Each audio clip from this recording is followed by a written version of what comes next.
3 manières de faire un lavement nasal.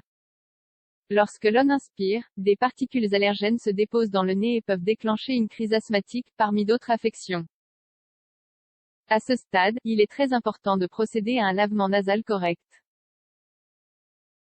Savoir comment faire un bon lavement nasal est fondamental, surtout chez les bébés. Ceci est dû au fait qu'ils ne savent pas comment respirer par la bouche. Lorsqu'ils ont beaucoup de mucus, il leur est donc très difficile de prendre de l'air extérieur. De nos jours, les enfants présentent souvent des excès de sécrétion dans le nez. Les particules de l'air ambiant, la socialisation précoce des petits et l'augmentation des allergies peuvent être les raisons de la croissance des problèmes respiratoires. L'importance de faire un bon lavement nasal. Pour nous, il est normal de respirer par le nez. Ce dernier possède la fonction d'humidifier, de filtrer et de chauffer l'air qui entre dans notre corps. Lors de l'inhalation, des particules allergènes se déposent dans le nez et peuvent déclencher une crise asthmatique, entre autres. Il est alors très important de réaliser un lavement nasal adéquat. Surtout chez les bébés qui, comme nous l'avons mentionné auparavant, ne savent pas respirer par la bouche.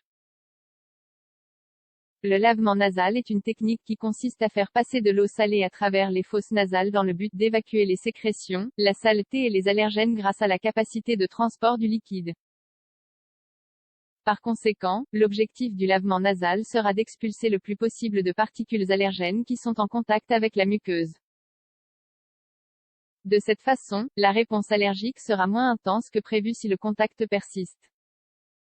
Néanmoins, faire un lavement nasal n'est pas seulement indiqué pour ce genre de situation.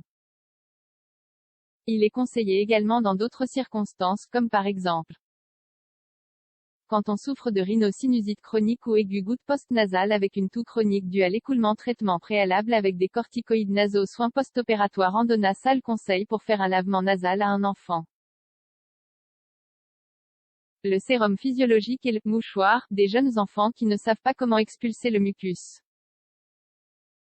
Sachant cela, il est facile de comprendre qu'il faut faire régulièrement des lavements du nez afin que l'enfant se sente à l'aise et respire mieux. En général, le lavement nasal ne plaît pas aux enfants. Il peut donc être compliqué à réaliser. Pour vous aider, nous vous proposons une série de recommandations à prendre en compte lors d'un lavement nasal à un bébé.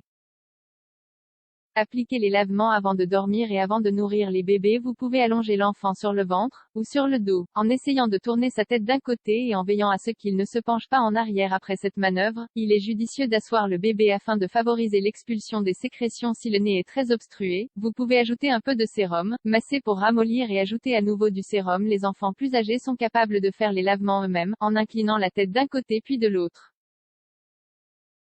3 manières de faire un lavement nasal. Voici 3 façons différentes de procéder à un lavement nasal. 1. S'allonger sur le dos avec la tête penchée. C'est la manière la plus courante de le faire. Cependant, ce n'est pas la plus efficace. Dans cette position, le sérum est introduit par la force avec une seringue ou une dose unique. Grâce à cette technique, nous nettoyons la partie la plus antérieure du nez. Il s'agit d'un moyen rapide et facile de le faire. Toutefois, le sérum n'atteint pas l'arrière du nez où le mucus s'accumule. Ce n'est pas une technique fiable quand le mucus est épais et dense car le sérum rebondit sur le bouchon de mucus. 2. S'asseoir. Cette méthode de lavement nasal s'utilise surtout chez les enfants plus âgés. Dans cette position, la tête doit être placée vers l'avant. Ensuite, on introduit le sérum comme dans la technique précédente. Après l'administration du sérum, l'enfant va devoir aspirer fortement pour que le sérum soit efficace. C'est pourquoi, il est difficile de réaliser cette opération avec les bébés. Par ailleurs, comme pour la manœuvre précédente, faire un lavement nasal dans cette position ne permet pas le nettoyage de la zone postérieure du nez et n'est pas utile quand le mucus est très épais. 3. S'allonger sur le dos ou s'asseoir avec la tête vers l'arrière. Il s'agit d'un lavement très efficace. En effet, dans cette position, le sérum physiologique est versé lentement et sans pression. Il tombe vers l'arrière du nez et glisse le long de la gorge en entraînant une partie du mucus. Les sécrétions plus collantes ou plus visqueuses seront hydratées au contact du sérum.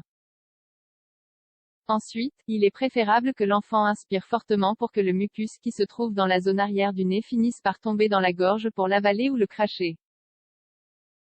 Au cas où l'enfant est encore trop jeune, nous pouvons fermer sa bouche pour profiter des pleurs et chercher, de cette manière, une inspiration intense par le nez.